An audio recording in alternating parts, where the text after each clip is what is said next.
छोड़ सतगुरु रामपाल जी परमेश्वर जी की जय हो।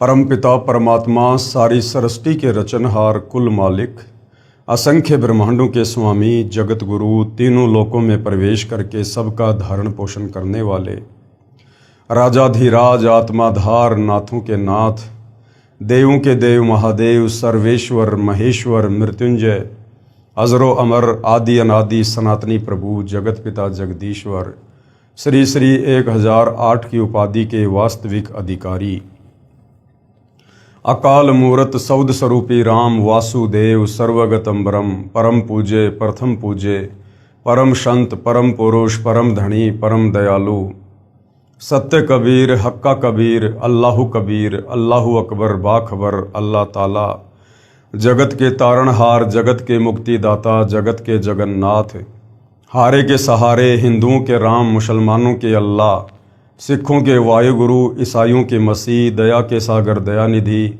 करुणा के सागर करुणानिधि स्वयंभू परिभू संकट मोचन कष्टहरण मंगल करण दुख भंजन अविगत कबीर निर्विकार निर्विषम परमात्मा अलय अलेख सतगुरु आदि अनादि सतगुरु असली मर्यादा पुरुषोत्तम असली राम असली कृष्ण असली घनश्याम असली मुरारी राजाओं के राजा महाराजाओं के महाराजा शहंशाहों के शहंशाह सम्राटों के सम्राट भगवानों के भगवान अल्लाहों के अल्लाह प्रभुओं के प्रभु मसीहाओं के मसीह सच्चे वाहिगुरु बाबाओं के बाबा पीरों के पीर सेठों के सेठ जगत सेठ सावड़सा सेठ सर्वगुण संपन्न अनंत कोटि कलाओं के स्वामी अनंत कोटि ब्रह्मांडों के नायक योगियों में महायोगी ध्यानियों में महाध्यानी सिद्धों में परम सिद्ध ज्ञानियों में तत्व ज्ञानी ब्रह्म ज्ञानी महाज्ञानी परम ज्ञानी सर्वश्रेष्ठ ज्ञानी विज्ञानी युवा कबीर समर्थ कबीर असमवात अमित ओझा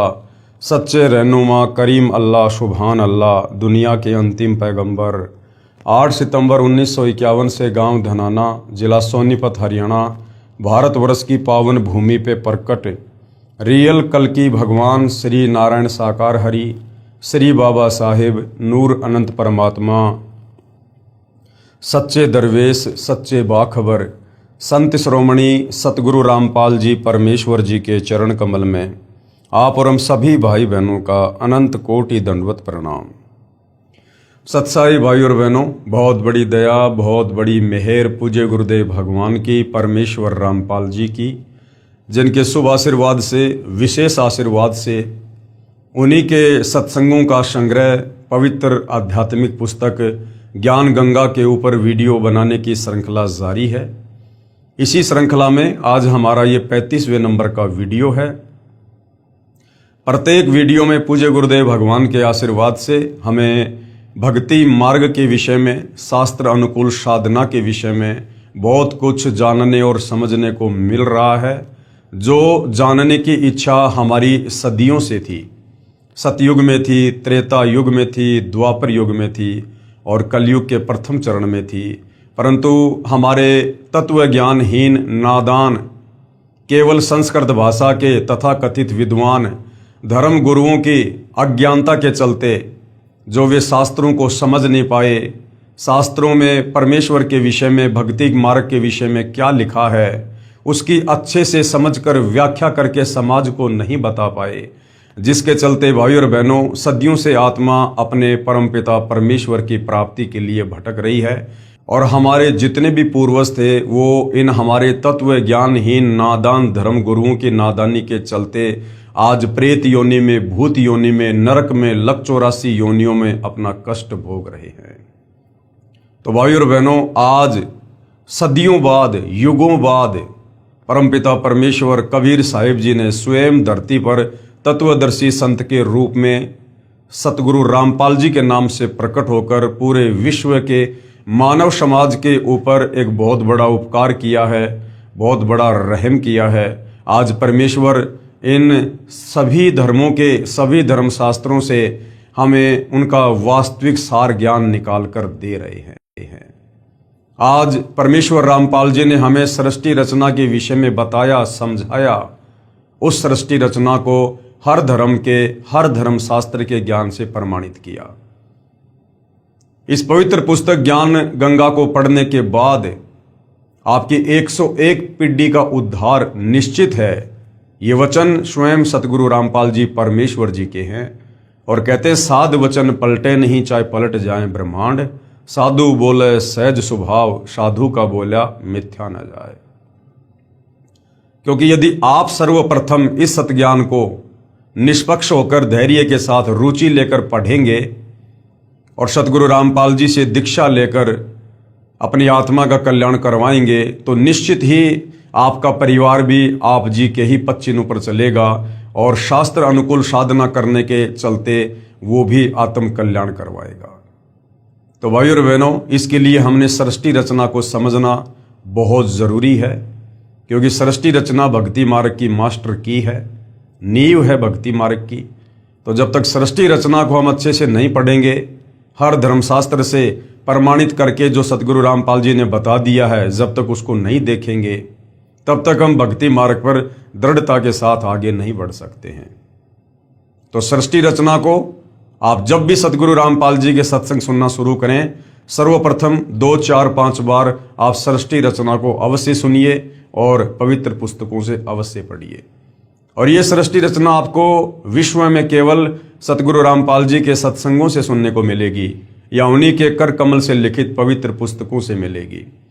बाकी किसी भी धर्म का कोई भी धर्मगुरु, आचार्य, शंकराचार्य, संत, महंत, मंडलेश्वर, यहाँ तक कि 33 करोड़ देवी देवता और देवी देवताओं का राजा इंद्र और ब्रह्मा विष्णु महेश भी इस कंप्लीट सृष्टि रचना से परिचित नहीं है। ब्रह्मा विष्णु महेश की माँ दुर्गा और ब्रह्मा विष्णु महेश का पिता ज्योति निरंजन काल निरंजन भी इस कंप्लीट सृष्टि रचना से परिचित नहीं है। वो स्वयं गीता जी का ज्ञान देते समय अर्जुन से कह रहा है कि अर्जुन, मैं भी विचार काल में इस कंप्लीट सृष्टि रचना को यहां नहीं बता सकता, मुझे भी इसके आदि और अंत का ज्ञान नहीं है। तो सोचिए भाइयों और बहनों, आज सतगुरु रामपाल जी जो सृष्टि रचना के आदि और अंत का ज्ञान दे चुके हैं, जिस ज्ञान को सुनकर समझकर लाखों लोग उनकी शरण में आकर अपनी आत्मा का कल्याण करवा रहे हैं, तो सोचिए वो महापुरुष, वो महाशक्ति सतगुरु रामपाल जी फिर भला कौन है। ये स्वयं कबीर परमेश्वर हैं, कबीर देव हैं। इनके अलावा अपने द्वारा रची गई सृष्टि की जानकारी इस सृष्टि में अन्य कोई जीव नहीं दे सकता, क्योंकि इस कबीर परमेश्वर जी के अलावा चाहे अक्षर पुरुष हो, चाहे ज्योति निरंजन हो, चाहे दुर्गा या ब्रह्मा विष्णु महेश हो, सब जीव संज्ञा में हैं। तो भाइयों और बहनों, बहुत बड़ा रहम किया है सतगुरु रामपाल जी ने, यदि आप उनके सत्संग सुनकर इस बात को समझना चाहो तो। अन्यथा ये मनुष्य जन्म हमारा बर्बाद हो जाएगा, बेकार हो जाएगा। जो मनुष्य जन्म 184 योनियों में असहनीय कष्ट भोगने के बाद सिर्फ और सिर्फ परमात्मा प्राप्ति के लिए मिलता है, तत्वदर्शी संत की खोज करके उस परम पद की प्राप्ति के लिए मिलता है, जहां जाने के बाद साधक फिर लौटकर इस काल के गंदे लोक में 21 ब्रह्मांड में जन्म मरण का कष्ट भोगने के लिए, 184 योनियों की पीड़ा सहन करने के लिए, तपतशिला का कष्ट उठाने के लिए और नरक भोगने के लिए नहीं आता है। वो सदा सदा सचखंड में अमर हो जाता है। तो भाइयों और बहनों, वैसे तो पवित्र पुस्तक ज्ञान गंगा के ऊपर कंप्लीट वीडियो बन चुके हैं, चूंकि उसके बाद कुछ भाई बहनों के इंटरव्यू हैं, जिन भाई बहनों ने सतगुरु रामपाल जी की शरण प्राप्त करके और अकल्पनीय लाभ इस भक्ति मार्ग से उठाए हैं। पहले जो हर प्रकार की समस्याओं से ग्रसित थे, परिवार की तरफ से, शरीर की तरफ से, 3 ताप के कष्ट से, कर्म पाप दंड से जो बेहद दुखी थे, परेशान थे, जो परिवार धीरे धीरे पतन की ओर जा रहे थे, जिन परिवारों में नशा घर कर चुका था, बुराइयां घर कर चुकी थी, परमेश्वर रामपाल जी की शरण में आने के बाद आज वो ऋषि परिवार बन चुके हैं। आज उन लोगों को जो दिन में 1-1 बोतल शराब पी जाया करते थे, 2-2, 5-5 डबिया सिगरेट की पी जाया करते थे, हुक्का जिनके घर में 24 घंटे चलता था, आज उन लोगों को तंबाकू के धुआं से भी नफरत है। जो लोग असहनीय पीड़ा भोग रहे थे शारीरिक कष्ट के चलते, बीमारियों के चलते, डॉक्टरों ने जिनको फाइनल जवाब दे दिया था कि अब आपको जीवन दान सृष्टि में कोई नहीं दे सकता, सतगुरु रामपाल जी की शरण में आने के बाद आज वो फिर से युवा नजर आने लगे हैं। जो नहाने के लिए पानी की बाल्टी भी नहीं उठा पाते थे, आज वो 50-50 किलोग्राम वजन उठाकर दौड़ रहे हैं। भाई और बहनों, परमेश्वर के जो गुण हमारे धर्मशास्त्रों में वर्णित हैं, वेदों में, गीता जी में, हमें परमेश्वर की अच्छे से व्याख्या ना होने के कारण, परमेश्वर की समझ ना होने के कारण हम परमेश्वर की सतभक्ति करके परमेश्वर से होने वाले लाभ भी नहीं उठा पाए, हम वंचित रहे। और इसका कारण हमारे नादान धर्म गुरु, जो केवल एक भाषा विशेष के ज्ञाता अवश्य थे, परंतु तत्व ज्ञान से कोसों दूर थे। और तत्व ज्ञान के बिना किसी भी धर्म ग्रंथ को नहीं समझा जा सकता, नहीं जाना जा सकता। आप उसकी उल्टी ही व्याख्या करेंगे, आप उसका उल्टा ही अनुवाद करेंगे, और वही हमारे नादान धर्म गुरुओं ने किया। अब सतगुरु रामपाल जी ने आकर दया करी, मेहर करी, और आज वही पुण्यात्माएं परमेश्वर की महिमा का वर्णन कर रही हैं। उनके मुंह का थूक सूख जाता है, परंतु सतगुरु की महिमा करते करते वो आत्माएं थक नहीं रही हैं। तो उन्हीं में से कुछ आत्माएं हैं जिन्होंने सतगुरु रामपाल जी से उपदेश प्राप्त करने के बाद जो जो आध्यात्मिक लाभ शास्त्र अनुकूल साधना करने के चलते उठाए हैं, वो स्वयं अपने मुख से उनका वर्णन करते हैं, ताकि अन्य भाई बहनों को भक्ति करने की प्रेरणा हो। और जो आत्माएं परमात्मा प्राप्ति के लिए भटक रही हैं, मंदिर में, मस्जिद में, चर्च में, गुरुद्वारों में, तीर्थों पर, धामों पर, उन आत्माओं को भी एक शिक्षा मिले, उन आत्माओं को भी एक संदेश मिले, और वो आत्माएं भी सतगुरु रामपाल जी के सत्संग सुनकर अपनी परमेश्वर प्राप्ति वाली चाहत को पूरा करें। पवित्र पुस्तक ज्ञान गंगा, पेज नंबर 285, भटकों को शतमार्ग, भटकों को शतमार्ग। जो आत्माएं भटक रही थी, परमात्मा प्राप्ति के लिए दर दर के ठोकरें खा रही थी, आश्रमों में, साधु संत महात्माओं के पास, पहाड़ों पर, मेड़ों में, मंदिर में, चर्च में, गुरुद्वारे में, मस्जिद में, धाम पर, तीर्थ पर, कभी कावड़ ला रहे थे, कभी पैदल यात्रा कर रहे थे, परंतु किसी भी प्रकार का कोई भी कर्म दंड उनका नहीं कट रहा था। और जब नादान धर्मगुरुओं से बात करते थे रो रो के उनके चरणों में गिरकर, तो वो तत्व ज्ञानहीन धर्मगुरु कह देते थे कि ये तो आपके भाग्य में लिखा हुआ है, और भाग्य का लिखा तो भोगना पड़ता है। उदाहरण देते थे, श्री रामचंद्र जी 3 लोक के भगवान, त्रेता युग में बाली को मारा, द्वापर में अपना कर्म दंड भोगना पड़ा। उसके बाद आत्मा बेचारी चुप हो जाती थी, आगे कोई ऑप्शन ही नजर नहीं आता था। अब सतगुरु रामपाल जी ने आकर हमें 1 नहीं, 2 नहीं, 10 नहीं, हमें 100 ऑप्शन दे दिए कि बच्चों तुम कहां भटक रहे थे, कहां धक्के खा रहे थे। सतभक्ति मार्ग से तुम कोसों दूर थे।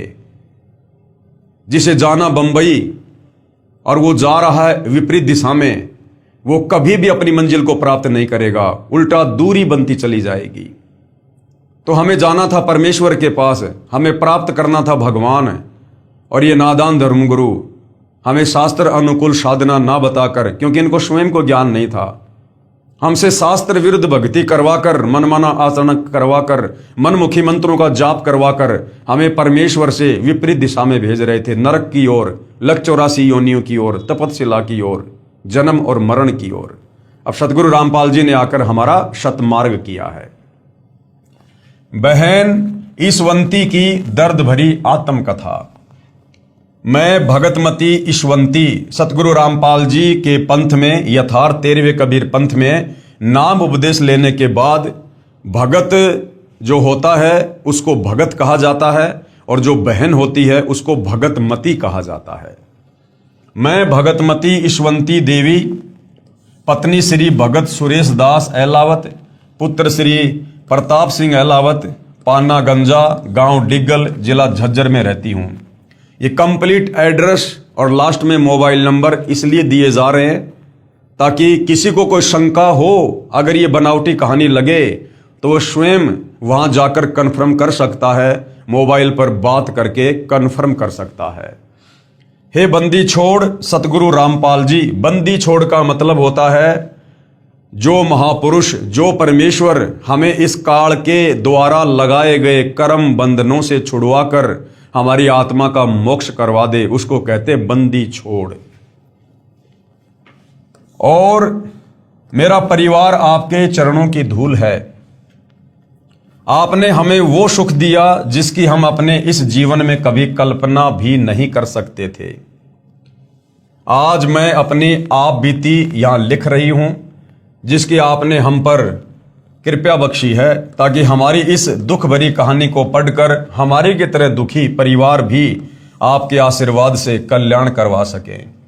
हमारा जीवन बिल्कुल अंधकारमय था। अगर आपके चरणों में नहीं आते तो आज हम जीवित नहीं होते। यजुर्वेद में लिखा है कि कबीर परमेश्वर अपने साधक को जो मृत्यु के निकट पहुंच चुका हो, या मृत्यु शैया पर हो, या धर्मराज के दरबार में खड़ा हो, उसको धर्मराज के दरबार से छुड़वाकर 100 वर्ष की उम्र प्रदान करता है।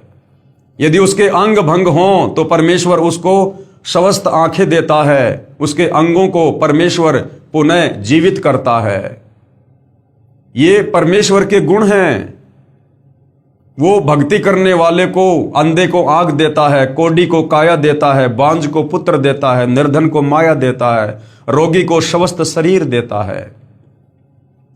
लेकिन हम सदियों से भक्ति कर रहे हैं, परंतु इस प्रकार के लाभ हम कभी भी प्राप्त नहीं कर पा रहे थे, क्योंकि हम शास्त्रों के विरुद्ध धर्मगुरुओं के कहने पर मनमाना आचरण कर रहे थे।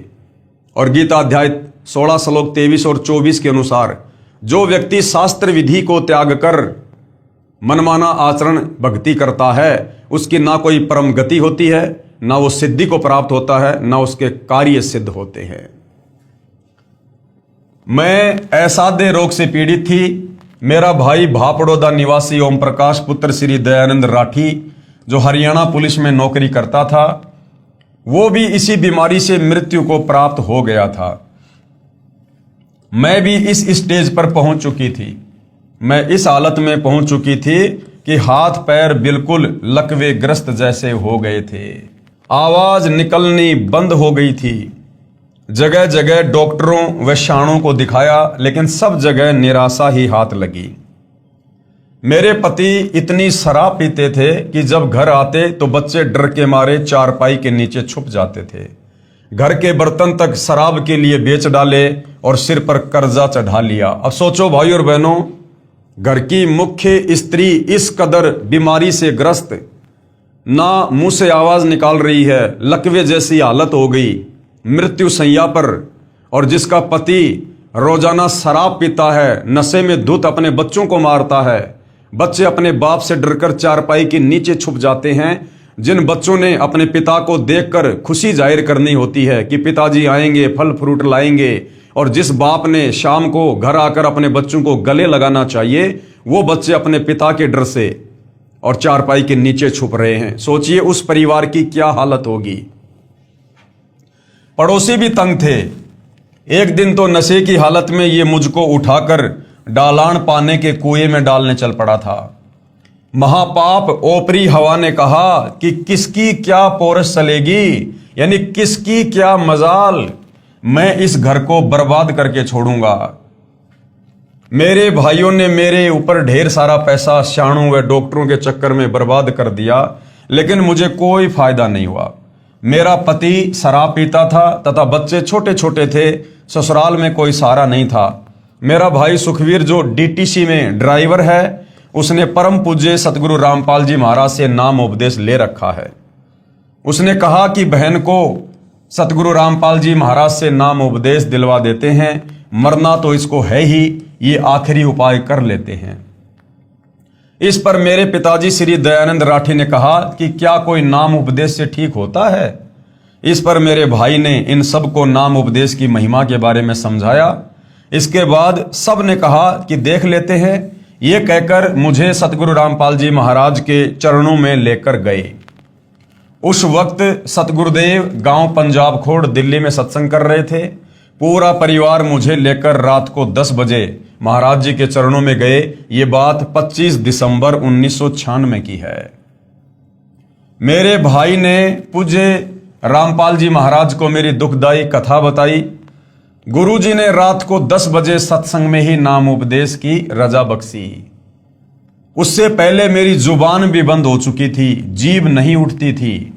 जब 26 दिसंबर की सुबह यानी नाम दीक्षा के अगले दिन सुबह मैं उठी तो अपने आप को बेहतर हालत में बोलते पाया तथा अपने भाई को बताया कि इतने वर्षों बाद मुझे लग रहा है कि मैं अपने शरीर में हूं तथा मेरे शरीर से जैसे कोई भार उतर गया है। जो भूत प्रेत की बाधा थी, ओपरी पराई शक्ति थी, वो नाम उपदेश लेते ही वहां से छू मंतर हो गई। मुझे बोलते देखकर मेरा भाई सुखवीर हैरान रह गया तथा कहा कि महाराज रामपाल जी तो साक्षात कबीर परमेश्वर आए हैं। और भाई इसमें कोई शंका नहीं है, सतगुरु रामपाल जी स्वयं कबीर परमात्मा ही हैं। मैं बीड़ी पीती थी, उसी दिन छोड़ दी। घर आए तो मेरे पति भगत सुरेश ने कहा कि तुम क्या नाम लेकर आए हो, मैं देखता हूं तुम्हारे नाम में इतनी क्या शक्ति है। अपनी माँ से बोला कि ये अच्छा नाम लेकर आए बच्चे, सुबह गुड मॉर्निंग की जगह सत साहिब बोलने लगे हैं। भगत सुरेश 1 साल तक ऐसे ही शराब पीता रहा तथा घर में झगड़ा करता रहा, लेकिन बहन ईश्वंती मर्यादा में रहकर अपनी भक्ति पर अडिग रही।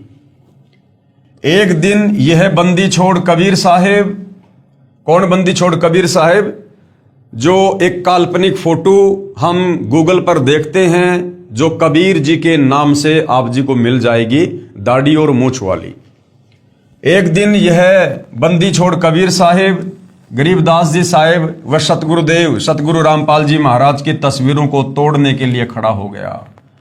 तब मैंने हाथ जोड़कर बंदी छोड़ से प्रार्थना की, सतगुरु रामपाल जी से प्रार्थना की कि आप ही इनकी बुद्धि को कंट्रोल में कर सकते हैं। तब बंदी छोड़ आपने ही इनको ऐसा चमत्कार दिखाया कि मेरे पति सुरेश ने पूजा स्थल पर वापस फोटो रख दिए तथा उल्टे पांव जाकर दंडवत प्रणाम किया। सतगुरु रामपाल जी प्रकट हो गए, फोटो से सामने बिल्कुल दिखाई दे रहे हैं साक्षात। तो भाई सुरेश की तो सिट्टी पिट्टी गुल हो गई और वापस फोटो रख दी और गुरुदेव को दंडवत प्रणाम किया। तब से लेकर आज तक उन्होंने शराब बीड़ी आदि सब बुराइयों को त्याग दिया।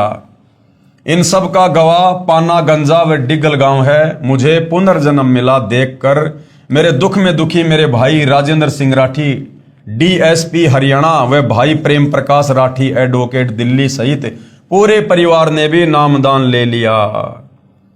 नाम उपदेश लेने के बाद कबीर परमेश्वर ने यानी सतगुरु रामपाल जी ने ऐसे ऐसे सुख दिए जिसकी कल्पना भी नहीं की जा सकती। हमारी भैंस ने सर्प खा लिया था, यानी भैंस ने जो सर्प होता है सांप, उसको खा लिया। भैंस का बिल्कुल बुरा हाल था। डॉक्टर को दिखाया तो उन्होंने बताया कि इसने कोई जहरीली वस्तु खा ली है तथा 10 इंजेक्शन लगा दिए। अगले दिन भैंस की आंखों से नीला पानी बहना शुरू हो गया, यानी जहर का असर हो गया तथा भैंस अंधी हो गई। डॉक्टर भी हाथ खड़े कर गए। तब रात में शौपन में, अब ध्यान देना भाइयों, तब रात में शौपन में सतगुरुदेव रामपाल जी भगवान नजर आए। उन्होंने भैंस के शरीर पर हाथ फेरा। सुबह उठे तो हमने तथा पड़ोसियों ने अपनी आंखों से भैंस के मुंह में सांप को देखा तथा उसको निकाला। अब चाहते तो सतगुरु रामपाल जी बिना शोपन में दर्शन दिए भी भैंस को स्वस्थ कर सकते थे, सांप को बाहर निकाल सकते थे, लेकिन इस प्रकार के हल्के फुल्के चमत्कार परमात्मा जी इसलिए दिखाते हैं ताकि भक्ति करने वाली भगत आत्मा को विश्वास हो कि वास्तव में ये यहाँ हमारा नुकसान होना था, लाखों रुपयों का भैंस मरनी थी, लेकिन आज मैं गुरुदेव भगवान की शरण में हूं, इसलिए मेरे परमेश्वर की रजा से हमारी भैंस स्वस्थ हुई है। तो इस प्रकार के छोटे मोटे चमत्कार गुरुदेव अपने भक्तों के विश्वास को बनाए रखने के लिए करते हैं। भैंस स्वस्थ हो गई तथा पूरा दूध देने लग गई। ऐसे ऐसे पता नहीं कितने सुख आपने हमें दिए। कल तक हमारे पास 10 रुपए तक नहीं थे। अब जिस परिवार में पिता शराब पीता हो, माता बीमार पड़ी हो और कोई खैर खबर लेने वाला नहीं, तो उस परिवार में 10 रुपए कहाँ मिलेंगे। लेकिन आज उन्हीं खेतों में धन उपजता है तथा किसी के आगे हाथ फैलाने की जरूरत नहीं पड़ती। पड़ोसी कहते हैं कि तुम्हारे गुरुजी ही तुम्हारे लिए राम हैं। अरे सतगुरु रामपाल जी तो पूरे विश्व के लिए राम हैं। राम राम शब जगत बिखाणे, आदि राम कोई बिरला जाने। अज्ञानियों द्वारा बहकाया हुआ भोला भाला समाज क्या जाने आपकी महिमा को। सतगुरु रामपाल जी महाराज के विरोधी तो सिर्फ कीचड़ उछालना ही जानते हैं। जिसके साथ गुजरती है वही बता सकता है उसको आपसे क्या कुछ मिला है। हम आपसे यही प्रार्थना करते हैं कि हमें अपने चरणों में ही रखना तथा आप हजारों वर्ष ऐसे ही दुखियों का सहारा बने रहें।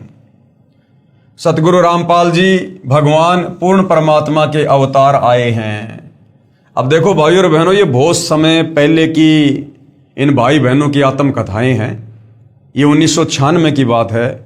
सन 1994 में सतगुरु रामपाल जी ने अपना यथार्थ पंथ शुरू किया और शुरुआत में जो आत्मा सतगुरु रामपाल जी की शरण में आई थी वो ज्ञान को समझकर कम, और जो सतगुरु रामपाल जी ने उनको लाभ दिए थे अपनी तरफ से आशीर्वाद देकर अपने कोटे से, उन सुखों को देखकर आत्माएं ज्यादा जुड़ी हुई थी। तो उस समय तक आत्माएं सतगुरु रामपाल जी को पूर्णतया कबीर परमेश्वर नहीं मान पा रही थी, केवल कबीर जी का भेजा हुआ संत मान रही थी। इसलिए भाई बहन बीच बीच में इस प्रकार की बातें बोल देते हैं कि सतगुरु रामपाल जी महाराज पूर्ण परमात्मा के अवतार हैं, जबकि सतगुरु रामपाल जी किसी भी पूर्ण परमात्मा के अवतार नहीं हैं। सतगुरु रामपाल जी स्वयं ही पूर्ण परमात्मा हैं। ये स्वयं ही सतलोक से चलकर इस पृथ्वी पर अवतरित होते हैं। अवतार केवल काल भेजता है। 21 ब्रह्मांड का स्वामी ज्योति निरंजन भेजता है अवतार, क्योंकि वो नहीं आ सकता, क्योंकि उसको श्राप लगा हुआ है। वो अपने काल रूप में किसी को दर्शन नहीं देता, उसकी मजबूरी है। इसलिए वो ब्रह्मा विष्णु महेश में प्रेरणा करके और यहां पर अवतार भेजता है। लेकिन कबीर परमेश्वर को कोई श्राप नहीं है। कबीर परमेश्वर समर्थ हैं, सर्वशक्तिमान हैं। इस परमेश्वर ने किसी को भी सतलोक से अवतार बनाकर भेजने की आवश्यकता नहीं पड़ती है। जिसका काम उसी को साजे और करे तो मूर्ख बाजे। काल लोक में क्रम बंधनों में जकड़ी हुई आत्माओं को कबीर परमेश्वर के अलावा सतलोक से आई हुई कोई आत्मा नहीं छुड़वा सकती है। इसलिए कबीर परमात्मा जी सतलोक से चलकर स्वयं ही तत्वदर्शी संत का रूप धारण करके इस पृथ्वी पर प्रकट होते हैं, लीला करते हैं। ये वेद साक्षी हैं, ये गीता जी साक्षी है। आपका नाम लेने के बाद हमारे घर में इतना सुख मिला परमेश्वर, जो कि हम वर्णन नहीं कर सकते। फिर भी वर्णन करने की कोशिश कर रही हूं। मैंने आपसे सन 1996 में नाम उपदेश लिया। उसके करीब 1.5 साल के बाद एक घटना घटी जो इस प्रकार है। एक रात मुझे ये सब दिखाई पड़ा कि मैं गांव में शमशान पूछ रही हूं कि कहां है। मुझे बताया व दिखाया कि आपने कल यहां पर आना है। यानी बहन ईश्वंती की मृत्यु थी, परंतु सतगुरु रामपाल जी की शरण में आने से परमेश्वर ने उसकी मृत्यु टाल दी। क्योंकि वेदों में परमेश्वर की महिमा लिखी है कि सत भक्ति करने वाले साधक की परमात्मा उम्र बढ़ा देता है। वह मुंडान पाने का शमशान था। जब सुबह हुई तो मुझे हैजा हो गया। मुझे इतना ज्यादा सिर में दर्द हो गया कि टक्कर मारकर मर जाऊं। मौत के सभी कारण पूर्ण हो गए। डॉक्टर को बुलाया गया तो उन्होंने इंजेक्शन लगाया। उसके बाद डॉक्टर ने बताया कि यह तो मर चुकी है। उसके बाद 4 दूत दिखाई दिए। फिर उन्होंने मुझे दोनों तरफ से पकड़ लिया और बोले कि हमें भगवान ने भेजा है, आपको लेकर जाएंगे, आपका समय पूरा हो गया है। मैंने कहा कि मेरे गुरुजी नहीं लेकर जाने देंगे। फिर उन्होंने कहा कि आपके गुरुजी क्या करेंगे, आपका समय पूरा हो गया है। हम ऐसा करेंगे कि आपके हाथ से ही आपकी मौत करवा देंगे। यमदूतों ने कहा कि तुम्हारे गुरुजी क्या कर लेंगे, हम तुम्हारे हाथों से तुम्हारी मौत करवा देंगे। यानी तू अपने हाथों से अपना गला दबाएगी हमारी शक्ति से। उसके बाद मेरे दोनों हाथों ने गले को बड़ी जोर से दबाया, जिससे मेरे प्राण आंखों में आ गए। मैं किसी से बोल नहीं सकी। बंदी छोड़ कहते हैं कि आजम तेरे घटने घेरे, तू राम कहन नहीं पावेगा। आजा बंदे शरण राम की, फिर पाछे पछतावेगा। वह स्थिति मेरे साथ हो गई। उसके बाद कबीर साहिब, अब ध्यान देना भाई और बहनों, हमने इन कथाओं से बहुत गहरी शिक्षा लेनी है। बहन ईशवंती क्या कह रही है कि उसके बाद कबीर साहेब कमल के फूल पर मेरे पास प्रकट हुए। यम के दूतों ने बहन ईशवंती के हाथों से उसका गला दबवा दिया और उसके बाद कबीर साहेब, कौन कबीर साहेब? दुनिया जिस एक डाढ़ी मूंछ वाली कबीर जी की काल्पनिक फोटो को कबीर परमात्मा कहती है, कबीर साहेब कहती है, जिस मिलते जुलते रूप में कबीर जी आज से लगभग 650 साल पहले बनारस के काशी में आए थे, उस रूप में बहन कह रही है कि उसके बाद कबीर साहेब कमल के फूल पर मेरे पास प्रकट हुए। और उसके बाद क्या होता है, ध्यान देना, उसके बाद मेरे अंदर से पूज्य सतगुरु रामपाल जी महाराज की आवाज आई कि इस लड़की को आप कैसे लेकर जाओगे, इसे हम नहीं जाने देंगे, इसे हम नहीं जाने देंगे। क्योंकि भाई और बहनों, इस भक्ति की शुरुआत में सतगुरु रामपाल जी को कोई भी आत्मा डायरेक्ट कबीर भगवान मानने को तैयार नहीं होती है, क्योंकि हमारे नादान धर्म गुरुओं ने हमारे को उल्टी पट्टी पढ़ा रखी होती है कि भगवान तो निराकार है, भगवान तो निराकार है। और काशी वाले कबीर जी को तो कोई भगवान मानने को तैयार ही नहीं। तो बहन ईशवंती, जिसने सन 1996 में सतगुरु रामपाल जी से दीक्षा ली, लेकिन बहन भी अच्छे से ज्ञान को समझकर सतगुरु रामपाल जी को ही कबीर भगवान नहीं मान पा रही थी। बहन की दृष्टि में कबीर भगवान यानी बंदी छोड़ वो दाढ़ी मूंछ वाली कबीर जी की समझे जाने वाली काल्पनिक फोटो थी। तो बहन ने उसी को याद किया। तो उधर से कबीर परमात्मा सतगुरु रामपाल जी, जो वास्तव में कबीर भगवान है, वो उस दाढ़ी मूंछ वाला रूप बनाकर और बहन के पास में प्रकट हो गए उसके विश्वास के लिए। क्योंकि जब तक भगत की आस्था जिसमें रहेगी, वो चाहे किसी की भी भक्ति कर रहा है, परमात्मा उसी रूप में आकर उसकी रक्षा करता है। तो बहन ईशवंती ने नाम तो ले रखा सतगुरु रामपाल जी से, लेकिन भगवान मान रखा था दाढ़ी मूंछ वाली कबीर की फोटो को। तो बहन के विश्वास के लिए वहां पर कमल के फूल पर सतगुरु रामपाल जी ने ही वो दाढ़ी मूंछ वाला रूप बनाया और प्रकट हो गए। लेकिन अंदर से जो आवाज आई, वो आई सतगुरु रामपाल जी की। और क्या कहा? उसके बाद मेरे अंदर से पूज्य सतगुरु रामपाल जी महाराज की आवाज आई कि इस लड़की को आप कैसे लेकर जाओगे, इसे हम नहीं जाने देंगे, इसे तो हम चाहेंगे तब लेकर जाएंगे, इसका अगर पैर भी काट दोगे तो हम वह भी जोड़ देंगे। साथ में गुरुजी ने काफी बातें कही जो सब वर्णन नहीं हो पा रही हैं। उसके बाद यम के दूत भाग गए। उसके बाद गुरुजी ने मुझे कहा कि बेटी डर मत, तेरी मौत को हमने टाल दिया, अब हम चाहेंगे तब लेकर जाएंगे। दूसरा कारण क्या था भाइयों और बहनों?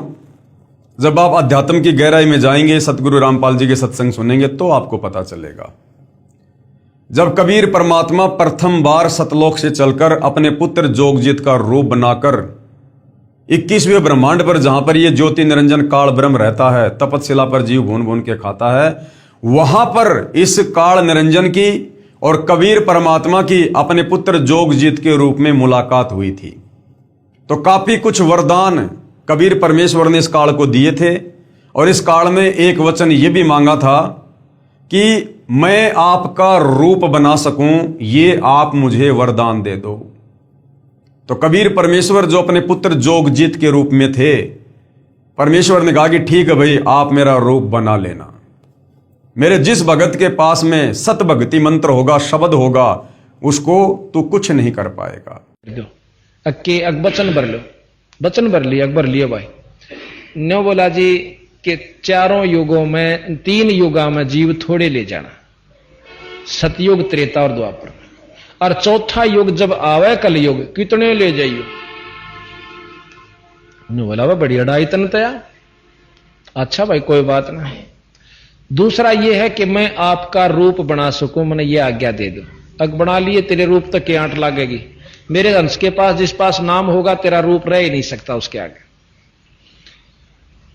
तो फिर और एक और कहा कि आप जब जाओ ना मृत मंडल में तो एक जगन्नाथ के मंदिर को बनवाइयो, क्योंकि वो काल समुद्र नहीं बनन देगा, मेरा अंश कृष्ण रूप में जाएगा, कृष्ण बौद्ध रूप में, और अपना मंदिर बनवाओगा, पर समुद्र नहीं बनन देगा। बनवा दूंगा भाई।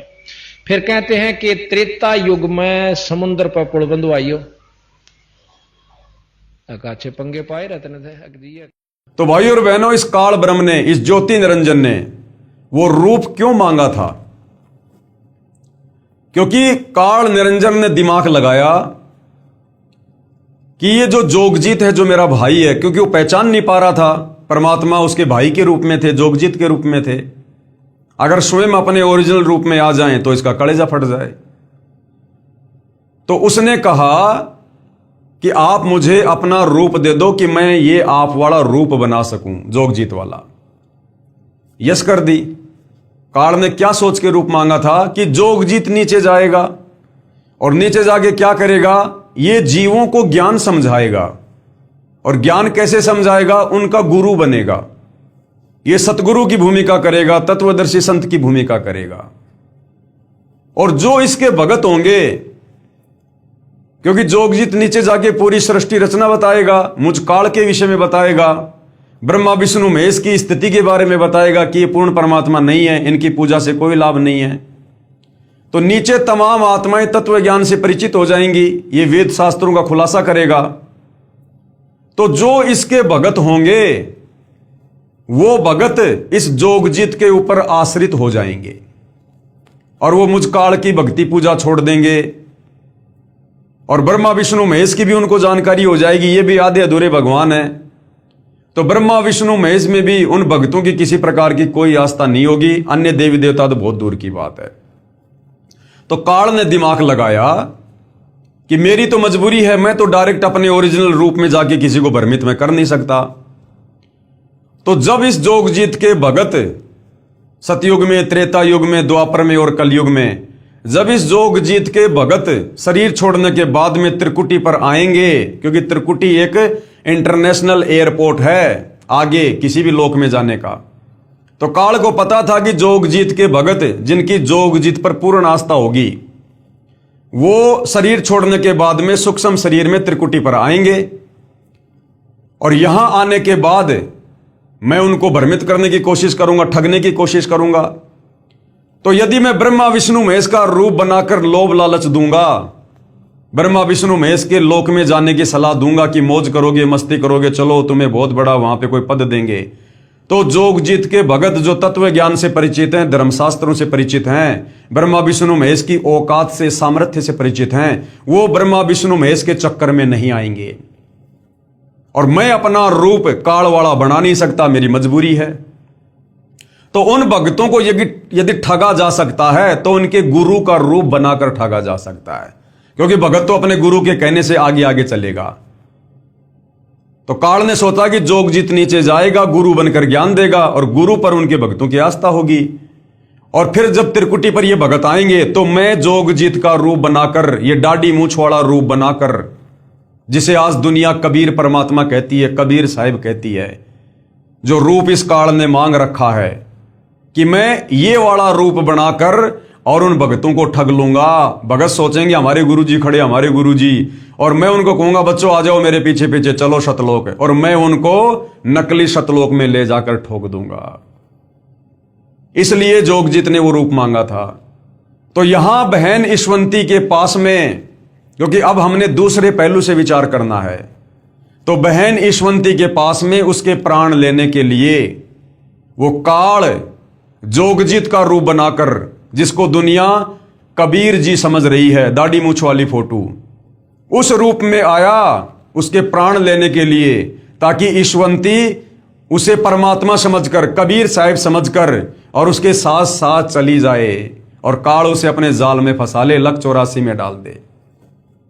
तो जैसे ही बहन ईश्वंती ने देखा, क्योंकि उसकी आस्था उस फोटो में थी कि कबीर जी यही हैं दाढ़ी मूछ वाले, वो उसी को पूजा करती थी, गुरु जी को केवल अपना गुरु जी माना करती थी, सतगुरु रामपाल जी को। तो बहन ईशवंती ने देखा कि बंदी छोड़ आ गए, कबीर साहब आ गए भाई। लेकिन वो उस समय काल था बंदी छोड़ के रूप में, जोगजीत के रूप में, दाढ़ी मूछ वाले रूप में, क्योंकि उसने वरदान मांग रखा है। तो वो कुछ कहता उससे पहले सतगुरु रामपाल जी, रियल कबीर, अंतर्यामी परमात्मा, बहन ईशवंती के अंदर से आवाज देते हैं और उस दाढ़ी मूछ वाले कमल के फूल पर बैठे हुए काल को, जो कि कबीर के रूप में था, क्या कहा। उसके बाद मेरे अंदर से पूज्य सतगुरु रामपाल जी महाराज की आवाज आई कि इस लड़की को आप कैसे लेकर जाओगे। अब किसको कह रहे हैं सतगुरु रामपाल जी अंदर से आवाज करके। बहन ईशवंती को कौन दिखाई दे रहा था? वो दाढ़ी मूछ वाला, वो कबीर जिसमें काल था। सतगुरु रामपाल जी कह रहे हैं आप इस लड़की को कैसे लेकर जाओगे, मैं नहीं लेकर जाने दूंगा। कि इस लड़की को आप कैसे लेकर जाओगे, इसे हम नहीं जाने देंगे, इसे तो हम चाहेंगे तब लेकर जाएंगे। इसका अगर पैर भी काट दोगे तो हम वह भी जोड़ देंगे। साथ में गुरुजी ने काफी बातें कही जो सब वर्णन नहीं हो पा रही हैं। उसके बाद यम के दूत भाग गए, उसके बाद वो भाग गए सारे के सारे वहां से। उसके बाद गुरुजी ने मुझे कहा कि बेटी डर मत, तेरी मौत को हमने टाल दिया, अब हम चाहेंगे तब लेकर जाएंगे। इसलिए भाइयों और बहनों, सतगुरु रामपाल जी के पंथ में यदि वास्तव में पूर्ण मोक्ष प्राप्त करना है तो उस दाढ़ी मूछ वाली कबीर की समझे जाने वाली काल्पनिक फोटो को हमने अपने घर से, अपने घट से, अपने दिलो दिमाग से डिलीट करना पड़ेगा, निकालना पड़ेगा। क्योंकि देखो अब हम बच्चे नहीं हैं, हमें सतगुरु रामपाल जी ने अच्छे से सारा ज्ञान समझा दिया है। अब हमारे को कॉमन सेंस भी होनी चाहिए, कुछ बातें हमारे को कॉमन सेंस से भी समझ में आनी चाहिए।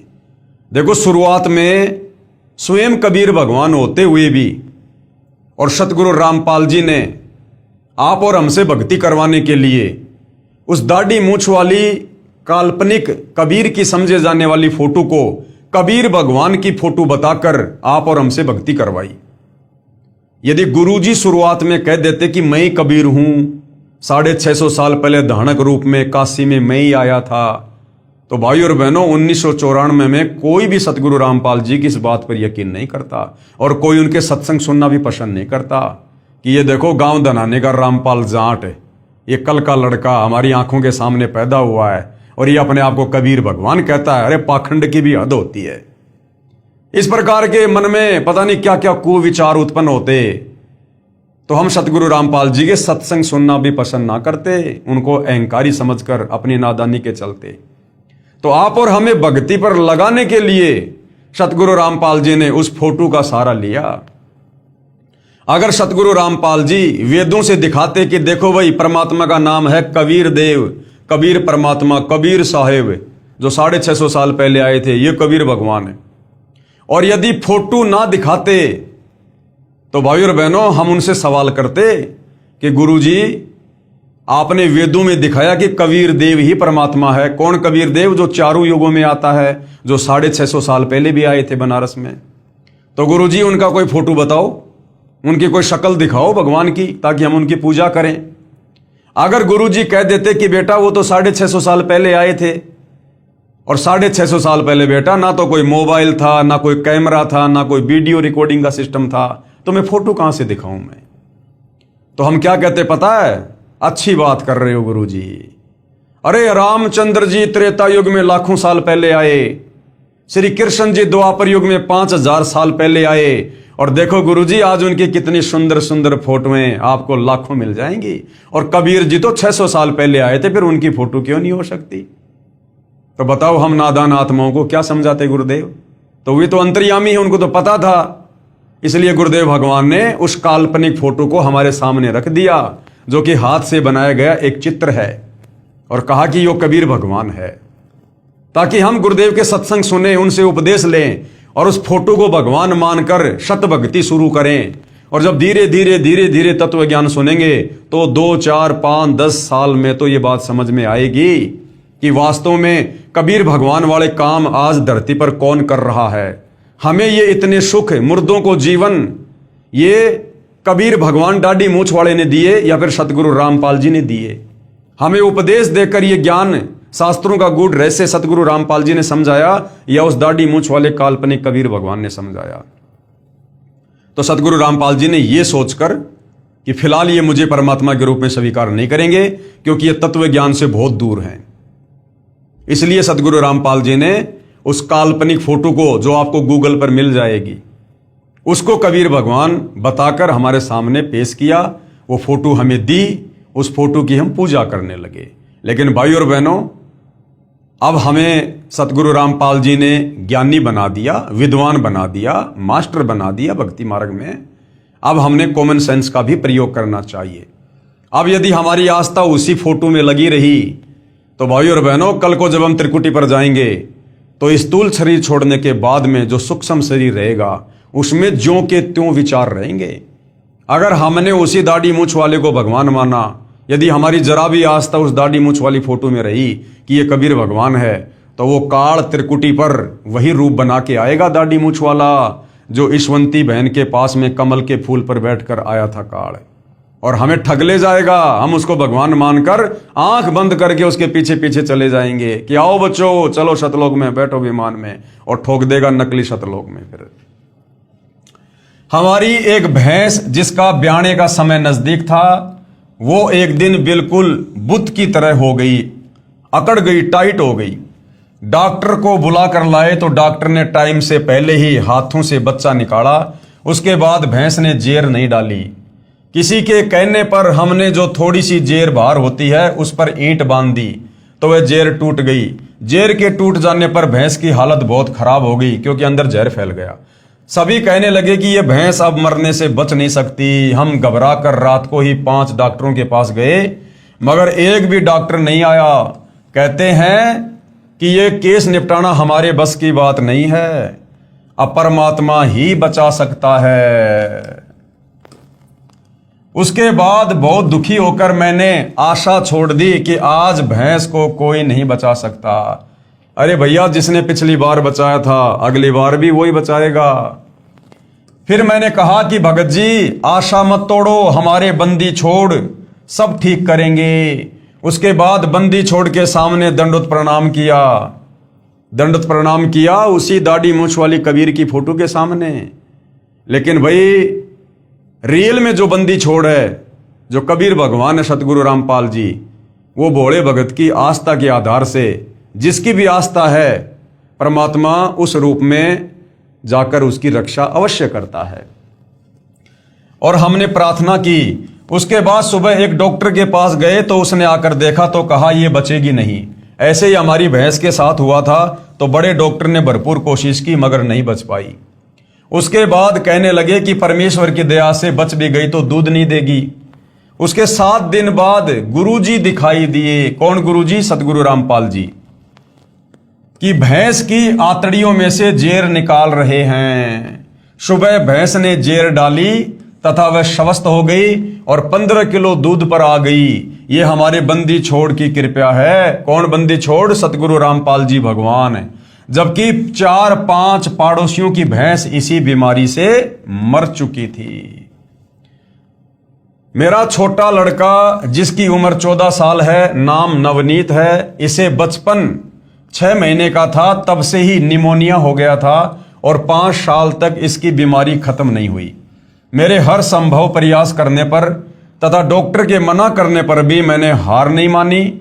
एक दिन मैंने उसे सतगुरुदेव रामपाल जी भगवान से नाम दान दिलवाया। उसी दिन से मानो मेरे बच्चे को कोई बीमारी थी ही नहीं। जबकि भाई और बहनों, नाम दीक्षा तो माता पिता ने पहले अपने बच्चों को दिलवानी चाहिए, यानी पूरे परिवार ने साथ साथ दीक्षा लेनी चाहिए। लेकिन यह भी बहन ईशवंती की कमजोरी थी, थोड़ा ज्ञान की कमी थी कि स्वयं ने नाम ले लिया और उसके कई दिनों बाद फिर अपने बच्चे को नाम दिलवा रही है। यह भी बहन की कमजोरी थी। जबकि यह पता होने के बाद कि परमात्मा धरती पर है, सर्व सुख दाता है, उस बहन के नरक बन चुके परिवार को गुरुदेव ने स्वर्ग कर दिया भक्ति देकर, और फिर भी अपने बच्चों को नाम नहीं दिलवा रही थी। तो यह बहन की कमजोरी थी। आप और हमने भविष्य में इस प्रकार की कमजोरी नहीं दिखानी है। अगर हमारी समझ में बात आ गई है ज्ञान समझकर, तो बच्चों समेत पूरे परिवार ने दीक्षा लेनी चाहिए। बच्चे यदि समझदार हो गए हैं, युवा हो गए हैं, और वो यदि नाम दीक्षा नहीं लेना चाह रहे तो बात अलग है। हम उनको समझा सकते हैं, जबरदस्ती नहीं कर सकते। लेकिन बच्चे यदि 5-10 साल के हैं, आपके अधीन हैं, तो फिर आपने बच्चों को नाम तुरंत अवश्य दिलवाना चाहिए, ना जाने काल का कब क्या अटैक हो जाए। बच्चा आज अपनी उम्र के सभी बच्चों से तंदुरुस्त है। ये सभी चमत्कार हमारे गुरुदेव सतगुरु रामपाल जी महाराज की असीम कृपा से हुए। एक दिन पूर्णिमा के सत्संग के समय वर्ष 2004 में बरसात के ना होने के कारण हमारी धान यानी चावल की फसल सूख रही थी और नहर भी आकर चली गई थी। 1 महीना बाद दोबारा नहर आनी थी। वहां पर ट्यूबवेल से पानी देने का साधन नहीं था, हम सिर्फ नहर पर ही आश्रित थे और 1 महीने बाद तो वो फसल नष्ट हो जानी थी धान की। परंतु पूर्णिमा के दिन हम आश्रम से सत्संग समापन के बाद जब खेत को देखने गए तो हमारे 2.5 एकड़ जमीन धान वाली घुटनों घुटनों पानी से भरी हुई थी। ये कभी सौपन में भी नहीं होने वाला कार्य हमारे सतगुरुदेव की कृपा से हो गया और सारे खेत के पड़ोसियों ने अफसोस किया कि ये नहर तो तुम्हारे सतगुरुदेव ने तुम्हारे लिए, सिर्फ तुम्हारे लिए ही बुलवाई है। सभी लोगों की फसल में ज्यादा से ज्यादा 10 मन धान हुई, जबकि सतगुरुदेव जी की कृपा से हमारी 40 मन प्रति एकड़ हुई। अनेकों अनेकों सुख हमारे बंदी छोड़ सतगुरु रामपाल जी ने हमें दिए हैं। मेरे दोनों पुत्र भगत अमित तथा नवनीत मई 2010 को दिल्ली पुलिस में नौकरी लग गए। मेरी तथा मेरे परिवार की तरफ से सर्व पाठकों से प्रार्थना है कि आप अति शीघ्र सतलोक आश्रम करोथा में आकर सतगुरु रामपाल जी महाराज से मुफ्त नाम दीक्षा प्राप्त कीजिए। मनुष्य जीवन व्यर्थ ना करें। कबीर परमेश्वर जी कहते हैं, भाई काल करे सो आज कर, आज करे सो अब, और पल में प्रलय होएगी, फिर करोगे कब। सत साहेब जय बंदी छोड़ की, सतगुरु रामपाल जी भगवान की जय। तो भाई और बहनों, देखा आपने, ये सत्य आत्म कथा है उन आत्माओं की जो हर प्रकार से मरणासन स्थिति में थे। कहां तो इस परिवार का बेड़ा गर्क होना था। ऊपरी शक्तियां, ऊपरी पराई, भयंकर बीमार बहन, पति 1 नंबर का शराबी, बच्चा भी बीमार, और माता पिता की ऐसी हालत हो तो फिर बच्चों को कौन संभालता।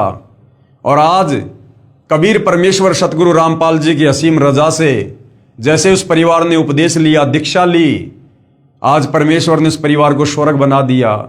बहन की बीमारी, रफू चक्कर, दोनों लड़के सरकारी नौकरी लग गए, पति ने शराब त्याग दी और आज वो परिवार सुख से अपना जीवन व्यतीत कर रहा है। तो भाई और बहनों, ऐसा परमेश्वर ही कर सकते हैं। प्रारब्ध में लिखे कष्टों को सतगुरु के अलावा, कबीर भगवान के अलावा दूसरा कोई समाप्त नहीं कर सकता। कहते माशा घटे ना तिल बदे विधाता लिखे जो लेख। इस काल बली ने जो लेख हमारे लिख दिए होते हैं वो कहते हैं मेटे नहीं मिटाए जा सकते, परंतु साचा सतगुरु मेट कर ऊपर मार दे मेख। लेकिन जो सच्चा सतगुरु होता है, पूर्ण सतगुरु होता है, और वो पूर्ण सतगुरु स्वयं कबीर भगवान ही होता है। और इस काल के लिखे लेखों को केवल वो सतगुरु ही समाप्त कर सकता है। चित्रगुप्त के कागजों को सतगुरु ही समाप्त कर सकता है, यदि वो पूर्ण सतगुरु है तो। सतगुरु जो चावे सो करही, 14 कोटि दूत यम डरही, ऊत भूत जम त्रास निवारे, और चित्रगुप्त के कागज फाड़े। इस परिवार के लिए सतगुरु रामपाल जी ने चित्रगुप्त के कागज फाड़ दिए और अपनी लेखनी से उस समर्थ कबीर परमेश्वर सतगुरु रामपाल जी ने इस परिवार का नया सुंदर भाग्य लिख दिया। तो भाई और बहनों, ये आप लोगों के साथ भी हो सकता है, ये सबके साथ हो सकता है। परमेश्वर इस धरती पर वर्तमान में पूरे विश्व के मानव समाज के लिए, सबके आत्मा के कल्याण के लिए, सबके उद्धार के लिए हैं। लेकिन कहते हैं भाई सकल पदार्थ है जगमाही, भाग बिना नर पावत नाही। सतगुरु रामपाल जी की शरण प्राप्त करना आम इंसान के वश की बात नहीं है। जिनके युगों युगों के भक्ति संस्कार मजबूत होते हैं वही आत्माएं उनके चरणों तक पहुंच पाती हैं, उनके सत्संगों को सुनकर विश्वास कर पाती हैं और फिर उनसे जुड़कर उपदेश लेकर भक्ति का लाभ उठा पाती हैं। तो ये आपकी आंखों के सामने बहन ईशवंती की आत्म कथा है। उसके बाद एक और भगत आत्मा है जिन्होंने अपनी आत्म कथा बताई है। उजड़ा परिवार बसा, मैं भगत रमेश पुत्र श्री उमेद सिंह, गांव पेटवाड़, तहसील हांसी, जिला हिसार का रहने वाला हूं। अब एम्प्लॉयज कॉलोनी जेल के सामने जिंद में सहपरिवार रहता हूं। नाम लेने से पहले हम भूतों की पूजा करते थे, यानी श्राद्ध निकालना, अपने पूर्वजों के श्राद्ध निकालना, भूतों की पूजा करना। क्योंकि शास्त्र विधि को त्याग कर जो मनमाना आचरण करता है, मरने के बाद वो प्रेत योनि में जाता है। और फिर ये हमारे नादान धर्म गुरु आप और हमें उस प्रेत योनि में ले जाने के लिए उन पूर्वजों की जो भूत बने हुए हैं उनके श्राद्ध निकलवाना शुरू करवा देते हैं। हमारे गांव में बाबा सरिया की मान्यता थी, जिस पर हम प्रत्येक महीने की पूर्णिमा को ज्योति लगाने जाते थे। हम शुक्रवार, जन्माष्टमी, शिवरात्रि का व्रत भी करते थे, पितरों का पिंडदान और श्राद्ध भी निकालते थे। श्राद्ध निकालने के लिए, पिंडदान करने के लिए, व्रत करने के लिए, समाधि पूजने के लिए गीता जी साफ साफ मना कर रही है। फिर भी हमारा घर बिल्कुल उजड़ चुका था। जब मैं 12 वर्ष का था तब मेरे पिताजी की मृत्यु हो गई थी। घर में 3 सदस्य थे, तीनों की आपस में लड़ाई रहती थी। तीनों को भूत प्रेत बहुत दुखी किया करते थे और तीनों बहुत ज्यादा बीमार रहा करते थे। पहले डॉक्टरों को दिखाया पर कोई आराम नहीं हुआ। फिर सेवड़ों के पास गए, कोई कहता तुम 5,000 रुपए दे दो, मैं तुम्हें बिल्कुल ठीक कर दूंगा। कोई कहता तुम 10,000 रुपए दे दो। हम बिल्कुल उजड़ चुके थे परंतु कोई आराम नहीं हुआ। फिर क्या होता है भाई और बहनों, परमेश्वर अपनी आत्माओं को छल छिद्र करके अपनी शरण में लेता है। मेरे रिश्तेदार भगत रघुवीर सिंह गांव कोतकला वाले के बार बार कहने से मेरी माता जी ने सन 1996 में सतगुरु रामपाल जी महाराज से नाम ले लिया। मेरी पत्नी को 5 वर्ष उपरांत भी कोई संतान उत्पन्न नहीं हुई थी। मेरी माता जी के कहने से मेरी पत्नी ने भी सतगुरु रामपाल जी महाराज से नाम ले लिया। नाम दान लेते ही 1 वर्ष के अंदर मेरी पत्नी ने एक लड़के को जन्म दिया। मेरा भगवान से विश्वास उठ चुका था, इस कारण मैंने नाम नहीं लिया तथा अपनी माता व पत्नी को भी सतगुरु रामपाल जी के पास जाने से मना करता था। मेरा लड़का जो 15 दिन का था बहुत ज्यादा बीमार हो गया। डॉक्टरों ने कह दिया कि यह लड़का सुबह तक मर जाएगा, इसे ले जाओ। शाम को एक भगत ने बंदी छोड़ सतगुरु रामपाल जी महाराज के बारे में बताया कि आश्रम जिंद में आए हैं, वे पूर्ण संत हैं और वे ही इस बच्चे को ठीक कर सकते हैं। हम डॉक्टरों और सेवड़ों के पास जा जाकर थक चुके थे। मेरा भगवान से विश्वास उठ गया था। मैंने उस भगत को मना कर दिया, किंतु उसने दोबारा फिर प्रार्थना की कि वे स्वयं बंदी छोड़ भगवान ही धरती पर आए हुए हैं, यदि वे दया कर दें तो ये लड़का ठीक हो सकता है। अब देखो भाई और बहनों, भगत जो होता है वो अपने गुरुजी के प्रति श्रद्धावान होता है और होना भी चाहिए। तो उस समय जो भगत थे, सतगुरु रामपाल जी से उपदेश प्राप्त थे, वो बार बार कहा करते थे कि सतगुरु रामपाल जी खुद ही बंदी छोड़ हैं, सतगुरु रामपाल जी खुद ही कबीर भगवान है, धरती पर आए हुए हैं। परंतु हृदय से माना नहीं करते थे, केवल कहा करते थे क्योंकि उनको लाभ हुए, उनको सुख हुए, लेकिन वो हृदय से उनको बंदी छोड़ माना नहीं करते थे। क्यों? अगर वो हृदय से सतगुरु रामपाल जी को ही कबीर भगवान मानते तो उन भक्तों के घरों में आज भी वही दाढ़ी मूंछ वाली कबीर की काल्पनिक फोटो पूजा स्थल पर आपको लगी हुई मिल जाएगी। इसका मतलब अभी भी आस्था भगवान के रूप में उस दाढ़ी मूंछ वाली फोटो में ही है। लेकिन सतगुरु रामपाल जी की संगत में जो साध संगति से जुड़े हुए सत्सेवक भाई बहन हैं, जिन्होंने सतगुरु रामपाल जी के आशीर्वाद से वास्तव में उनको जाना है, उनको पहचाना है और परमेश्वर के रूप में मानकर आज उनकी यथार्थ पूजा कर रहे हैं, शास्त्र अनुकूल साधना कर रहे हैं जो भगवान की होती है, तो उन साध संगति से जुड़े भाई बहनों के घरों में आपको सतगुरु रामपाल जी के अलावा अन्य किसी की कोई फोटो नहीं मिलेगी। क्योंकि उन साध संगति से जुड़े भाई बहनों ने अपने गुरुदेव को ज्ञान आधार से और हृदय से बंदी छोड़ के रूप में स्वीकार कर लिया है कि एक साधे सब सदे, सब साधे सब जाए, माली सींचे मूल को फले फूले अगाए। उन आत्माओं ने ज्ञान आधार से निर्णय लिया कि जब हमारे गुरुदेव स्वयं कबीर भगवान हैं, धरती पर प्रकट हैं, तो वो 650 साल पहले वाली यानी जिस रूप में कबीर भगवान आए थे, आज वो काल्पनिक फोटो हमारे किस काम की, जब आज स्वयं वो कबीर भगवान साक्षात हमारे गुरुदेव के रूप में प्रकट हैं। तो और ऐसे तो ना जाने कितने अरबों खरबों बार ये कबीर भगवान सतगुरु रामपाल जी सतयुग से लेकर त्रेता द्वापर और कलयुग में आते रहते हैं, जाते रहते हैं। तो हम कितनी फोटोओं को पूजेंगे, कितने स्वरूपों को पूजेंगे। तो वर्तमान में यदि हमने मोक्ष चाहिए तो अपने प्रेजेंट गुरु को, अपने वर्तमान गुरु को ही अपना इष्ट मानकर पूजना होगा, अपना भगवान मानकर पूजना होगा। उन्होंने फिर प्रार्थना की कि वे स्वयं बंदी छोड़ भगवान ही आए हुए हैं, यदि वे दया कर दें तो ये लड़का ठीक हो सकता है। उस भगत के इतने विश्वास के साथ कहने पर मैंने अपनी माता जी को अनुमति दे दी। मेरी मां ने लड़के को ले जाकर सतगुरु रामपाल जी महाराज के चरणों में रख दिया और रोते हुए प्रार्थना की कि महाराज जी ये बच्चा मर चुका है, अब आप ही इसे ठीक कर सकते हो। तब बंदी छोड़ सतगुरु रामपाल जी महाराज ने कहा कि कबीर परमेश्वर की रजा से ये ठीक हो जाएगा। अब सतगुरु रामपाल जी की तो मजबूरी है कि जब तक भगत उनको कबीर परमात्मा नहीं मानेंगे तब तक सतगुरु रामपाल जी ने तो उस काल्पनिक फोटो को कबीर भगवान कहना ही पड़ेगा। तो सतगुरु रामपाल जी ने कहा कि कबीर परमेश्वर की रजा से ये ठीक हो जाएगा। अगले दिन जब बच्चे को मरना था वह ठीक हो गया। बोलो बंदी छोड़ सतगुरु रामपाल जी भगवान की जय हो। हमारा उजड़ा हुआ घर बंदी छोड़ सतगुरु रामपाल जी महाराज की कृपा से दोबारा बस गया।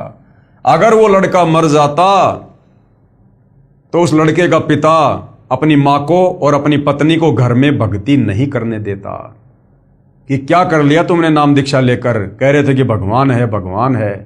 तो सतगुरु रामपाल जी ने उन दोनों आत्माओं को भक्ति मार्ग पर लगाए रखने के लिए और धीरे धीरे उस नादान प्राणी को भी नास्तिकता से आस्तिक बनाने के लिए अपनी तरफ से उस बच्चे को जीवित किया। इतना चमत्कार देखकर भी पाप कर्मों की वजह से मैंने नाम नहीं लिया और पहले वाली पूजा तथा भूतों की पूजा ही करता रहा। अब सोचिए लड़का मर जाता तो वो कैसे नाम दीक्षा लेता, घर वालों की भक्ति और छुड़वा देता, जो बच्चा जिंदा होने के बाद भी सतगुरु रामपाल जी की भक्ति नहीं कर पा रहा और भैरव भूत की भक्ति में लगा हुआ। हमारे घर पर बंदी छोड़ गरीबदास जी महाराज की वाणी का पाठ सतगुरु रामपाल जी महाराज करते थे और मैं बाहर जाकर शराब पीता था। फिर 1 वर्ष बाद एक दिन हमारे घर पाठ हो रहा था। तब शाम को बंदी छोड़ सतगुरु रामपाल जी महाराज ने सत्संग किया। तब मैंने सत्संग सुना और नाम भी ले लिया। फिर हमारे घर में दुख नाम की चीज नहीं रही। मेरी माता जी ने किसी के बहकावे में आकर नाम खंडित कर दिया। कुछ समय बाद सन 2000 में मेरी मां को अचानक पैर में जलन होने लगी। डॉक्टरों को दिखाया, उन्होंने बताया कि इसे ब्लड कैंसर है, ये 10-15 दिन में मर जाएगी। अगर पीजीआई चंडीगढ़ में ले जाओगे तो वहां 1.5 लाख रुपए लगकर ये ज्यादा से ज्यादा 1 साल तक जीवित रह सकती है, परंतु दर्द कम नहीं होगा। बंदी छोड़ सतगुरु रामपाल जी महाराज ने बताया कि आपकी माता जी ने नाम खंडित कर दिया है, यानी मर्यादा तोड़ दी। जैसे बिजली का बिल ना भरने से, कनेक्शन कट जाने से बिजली से मिलने वाला लाभ बंद हो जाता है, उसे फिर सुचारू करवाना पड़ता है। मेरी माता जी ने अपनी गलती की क्षमा याचना की। महाराज जी ने दोबारा नाम दिया तथा सिर पर हाथ रखा। सिर पर हाथ रखते ही पैर की जलन व दर्द खत्म हो गया। भाई सतगुरु जो चावे सो कर ही भरम पड़ो मत कोई, सेऊ धड़ पर शीश चढ़ाया पाछे करी रसोई। तो सतगुरु रामपाल जी तो कुछ भी करने में समर्थ हैं। फिर लगभग 2 वर्ष के बाद जाड़ पड़वाने की वजह से जाड़ में से खून निकलने लगा। यानी भाई और बहनों, हमारे ऊपर पिछले जन्मों के पापों का इतना वजन है, इतना बोझ है, हम युगों युगों से मनुष्य जन्म प्राप्त करके और इतने कुकर्म कर चुके हैं कि हमारे संचित कर्म अब हमें परेशान करते हैं। तो जीव पर कितनी आपत्तियां। सोचिए अगर ये बहनें सतगुरु रामपाल जी की शरण में ना होती तो इनके साथ में क्या होता। इनका जीवन शेष नहीं था, जो उपदेश लेने के बाद भी इनके पाप कर्म इतना दबाव दे रहे हैं। डॉक्टर ने दवा दी और टांके भी लगाए, परंतु खून निकलना बंद नहीं हुआ। फिर डॉक्टर ने इसकी बीमारी चेक की और बताया कि इसके ब्लड कैंसर है और अब वह फूट चुका है, अब यह ठीक नहीं हो सकती, इसे घर ले जाओ, ये खून निकलने से 2 दिन में मर जाएगी। फिर अगले दिन इसके पेशाब और लेटरिन से भी खून आना शुरू हो गया। तब मैंने सतगुरु रामपाल जी महाराज को फोन से बताया कि डॉक्टर ने कहा है कि ये 2 दिन में मर जाएगी। तब सतगुरु रामपाल जी महाराज ने कहा कि बंदी छोड़ जो करेंगे ठीक करेंगे। फिर अगली रात को 2 बजे यमदूत लेने के लिए आए। यानी भाई और बहनों, उस भगत की माता जी का आगे जीवन शेष नहीं था। और ये दास बार बार आप लोगों को कहता है कि सतगुरु रामपाल जी ने हजारों नहीं बल्कि लाखों भक्तों का, भाई बहनों का जीवन एक्सटेंड कर रखा है। उनकी श्वासें अपनी तरफ से बढ़ाई हुई हैं। ये परमेश्वर के गुणों में है, उनके लक्षणों में है, अन्यथा हम भक्ति नहीं कर सकते। ये सतगुरु रामपाल जी भगवान हमें अपनी शरण में लेकर, काल के बंधन से छुड़वा कर, जमानत लेकर तब हमसे भक्ति करवाते हैं, पल पल अपनी नजरों में रखकर। अन्यथा इस काल के लोक में ब्रह्मा विष्णु महेश भी एक मंत्र नहीं जप सकते जो सत्य मंत्र है। इस काल के 21 ब्रह्मांड में ब्रह्मा विष्णु महेश भी सत्य नहीं कह सकते। और आज सतगुरु रामपाल जी के भगत सीना ठोक कर सत्य का प्रचार कर रहे हैं। और ये काल दूर खड़ा खड़ा देख रहा है, जो ब्रह्मा विष्णु महेश को भी जो है उनके पैर नहीं जमने दे रहा। इतनी प्रबल शक्ति है 21 ब्रह्मांड की ये ज्योति निरंजन काल। और आज सतगुरु रामपाल जी के जो मर्यादित भगत हैं, ये उनके 100 कदम भी नजदीक नहीं फटकता। इतना डरता है कबीर भगवान सतगुरु रामपाल जी से। काल जो पीसे पीसना जोरा है पणिहार, ये 2 असली मजदूर हैं मेरे साहिब के दरबार। मेरी मां ने कहा कि तेरे पिताजी वे 10 वर्ष पहले गुजर चुके थे, मुझे लेने के लिए आए हुए हैं। वो भूत बना हुआ था, वो भूत बना हुआ था, शास्त्र विरुद्ध साधना करके मरने के बाद में भूत बना हुआ था। अब वो उसको लेने के लिए आया था। इतना कहते कहते वह यमदूत मेरी मां के अंदर प्रवेश कर गया और कहने लगा कि मैं इसे लेकर जाऊंगा। यानी बाद में उसकी मां ने बताई सारी हकीकत जो सूक्ष्म रूप में उसको दिखाई दे रही थी। इसका समय पूरा हो चुका है, मेरे को चाय पिलाओ। तब हमने उसके लिए चाय बनाने के लिए रखी ही थी। यानी इनकी माताजी बोल रही थी, वो यम के दूत यानी उसका जो पिता था जो भूत बन चुका था, उसकी मां के अंदर सूक्ष्म रूप में प्रवेश करके उसकी मां के मुख के माध्यम से बोल रहा था, मेरे को चाय पिलाओ। तब हमने उसके लिए चाय बनाने के लिए रखी थी। इतने में वह यम के दूत कहने लगा कि पता नहीं तुम्हारे घर में कितनी बड़ी शक्ति है, वह मुझे मार रही है, मैं यहां और नहीं रुक सकता। शब्द शक्ति यानी सतगुरु रामपाल जी की शक्ति सूक्ष्म रूप में उन यमदूतों की पिटाई कर रही थी। मुझे जल्दी से चाय पिलाओ, मैं जा रहा हूं। और गर्म चाय ही पी गया। जाते हुए कहने लगा कि तुम्हारे घर में पूर्ण परमात्मा खड़े हैं, पूर्ण परमात्मा, मैंने इसे नहीं ले जा सकता। यह कहते हुए वह चला गया। 1 मिनट के बाद ही खून बिल्कुल बंद हो गया। जीभ और दांत जो काले हो चुके थे बिल्कुल साफ हो गए। और बंदी छोड़ सतगुरु रामपाल जी महाराज की कृपा से वह पूरी तरह से पहले से भी स्वस्थ हो गई। परमात्मा कबीर साहिब जी ने मेरी माता जी की 5 वर्ष आयु बढ़ा दी।